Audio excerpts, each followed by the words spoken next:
भूतिया पानी पूरी वाली माधुरी की कहानी एक छोटे से गांव रामनगर में शुरू होती है, जहां उसकी नई नई शादी हुई थी। ससुराल वालों ने माधुरी से नफरत करना शुरू कर दिया, क्योंकि वह एक गरीब परिवार से आई थी। अरे ओ माधुरी की बच्ची, इतनी देर से तू यहाँ क्या कर रही है? नमस्ते सासू माँ जी, मैं बस बर्तन साफ कर रही थी। आइए बैठिए ना माँ जी, मैं आपके लिए चाय बना रही हूँ। अरे बहू, तुम्हें मेरी बात समझनी होगी कि मेरे पास बैठने का समय नहीं है। तुम्हें फटाफट मेरे कमरे की सफाई करनी होगी। अरे ठीक है माँ जी, मैं फटाफट से सभी काम निपटाकर आपके रूम की सफाई करती हूँ। माधुरी अपने सासू माँ के कमरे में सफाई करने का निर्णय लेती है, मन में थोड़ी सी आशंका और साहस लिए। धीरे धीरे कमरे की हर कोने पर ध्यान देती हैं, ये सुनिश्चित करती हैं कि सब कुछ क्रम में हो। लेकिन माधुरी की सास बहुत निर्दय और लालची थी। उसकी सास हर छोटी से छोटी बात पर उसकी आलोचना करती थी। शादी के दहेज में बहुत ही कम सामान लाने की वजह से उनके दिलों में उसके प्रति और भी हेट्रेड भरा गया। अरे सासू माँ जी, आप दोनों यहाँ आ गए हैं तो थोड़ी देर बैठ जाइए। तब तक मैं आप दोनों के लिए खाने को कुछ चटपटा बना देती हूँ। अरे बस माधुरी, बहुत हुआ, हमें तुम्हारे इन गंदे हाथों से बना कुछ नहीं खाना। तुम झाड़ू पोछे का काम निपटाओ और अपने कमरे में लेट जाओ, और आगे से हमें कुछ खाने को मत कहना। ये सब सुनकर उसकी आंखों में आंसू आ जाते हैं, मानो उसे समझ नहीं आ रहा कि उसने क्या गलत किया। माधुरी की सास बोली, अरे हम सबको आज रात माधुरी की हत्या करनी है। उसकी आवाज में एक खौफनाक संकल्प था, जैसे यह फैसला पहले से ही लिया जा चुका हो। सभी ने सिर हिलाया, डर और राहत के मिश्रित भाव उनके चेहरों पर थे। माधुरी की सास ने अपने इरादे स्पष्ट करते हुए कहा, हम इस रात को नहीं भूलेंगे। माधुरी की स्थिति और भी बिगड़ गई जब उसके ससुराल वालों ने उसकी हत्या करने की योजना बनाई। एक रात जब सब सो रहे थे, ससुराल वालों ने अपना काम करने का मौका पाया और माधुरी की हत्या कर दी। माधुरी की हत्या ने गांव में हलचल मचा दी और लोग उसके भूतिया पानी पूरी की कहानी सुनने के लिए उत्सुक हो गए।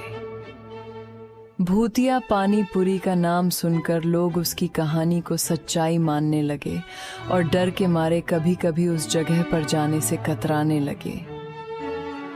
जो लोग माधुरी की पानी पूरी खाने की हिम्मत करते, उन्हें अजीब अनुभव होने लगते थे, जैसे कोई उन्हें देख रहा हो। घमंडी सब्जी वाली। रामपुर गांव में नीलम नाम की एक औरत सब्जी बेचने का काम करती है। सब्जियां ले लो, बढ़िया ताजी सब्जियां ले लो। और नीलम के ठेले के पास में ही एक और राजू नाम का आदमी सब्जियां की ठेली लगा रहा होता है। राजू बेचारा बहुत सीधा होता है और साफ सुथरी और ताजा सब्जियां रखता है। लेकिन इधर घमंडी नीलम कई दिन की पुरानी और बासी सब्जी को ताजा बताकर ग्राहकों को दे देती है। अरे भाई साहब, एकदम ताजा सब्जियां हैं। अरे उस राजू की तो बहुत ही घटिया और बासी सब्जियां हैं। अच्छा, तो तुम सारी सब्जियां 1-1 किलो करके पैक कर दो। अरे नीलम, थोड़ा जल्दी करना, मुझे लेट हो रहा है।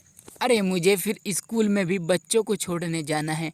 तुम जल्दी से सब्जियां पैक कर दो, वरना वे लेट हो जाएंगे। और फिर नीलम उस ग्राहक को सब्जियां पैक करके दे देती है। लेकिन बगल में खड़ा राजू बहुत ही उदास हो जाता है, क्योंकि अब तक बेचारे की बोनी भी नहीं हुई थी।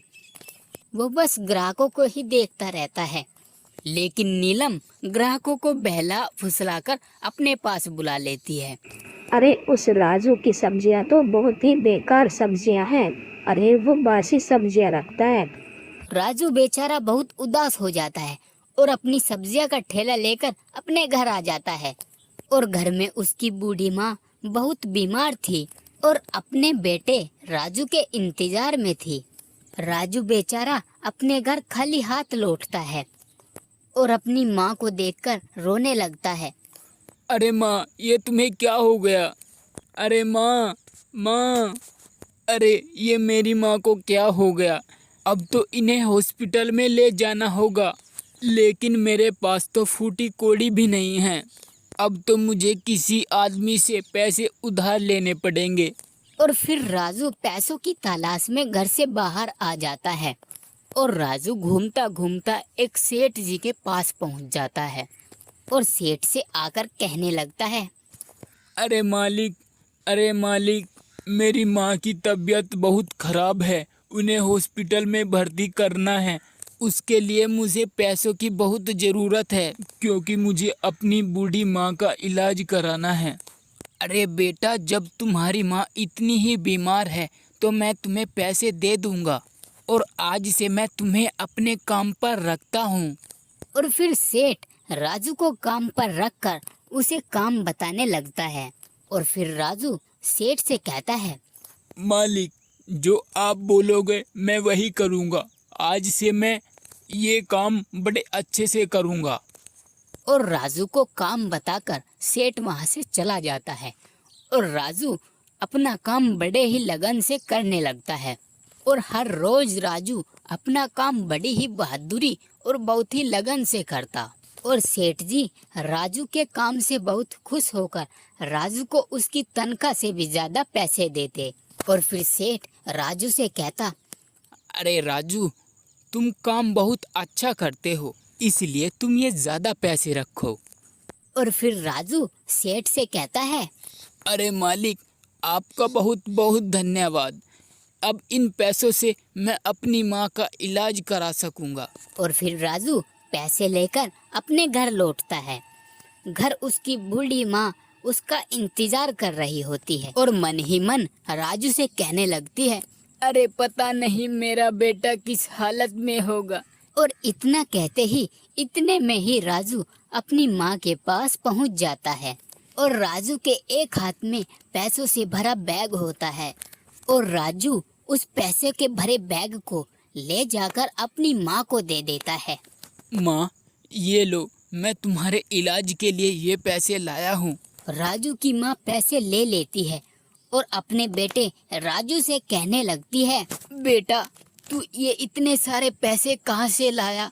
अरे कहीं तुमने चोरी तो नहीं की या किसी के चुरा कर लाए हो? राजू की माँ पैसों को लेकर राजू से अनेकों सवाल पूछती है, लेकिन राजू अपनी माँ को सारी बात बताता है और फिर अपनी माँ के इलाज के लिए अपनी माँ को हॉस्पिटल ले जाता है और अपनी माँ का अच्छे से इलाज करवाता है। और डॉक्टर भी अपना काम बहुत ही बहादुरी से करते हैं और राजू की माँ को जल्द ही ठीक कर देते हैं। और फिर घर आकर राजू अपनी माँ से कहता है, अरे माँ, अब मुझे भी कुछ काम धंधा करना चाहिए। और फिर राजू अपने पैसों से एक बड़ी सब्जी की दुकान खोलता है और अपनी दुकान में साफ सुथरी और ताजा सब्जियां रखता है। और साफ सुथरी और ताजी सब्जियों को देखकर राजू की दुकान पर ग्राहकों की भीड़ लग जाती है और ऐसे ही राजू की सब्जी की दुकान बहुत ही अच्छी चलने लगती है और राजू भी अपनी सब्जियों को सस्ते रेटों में और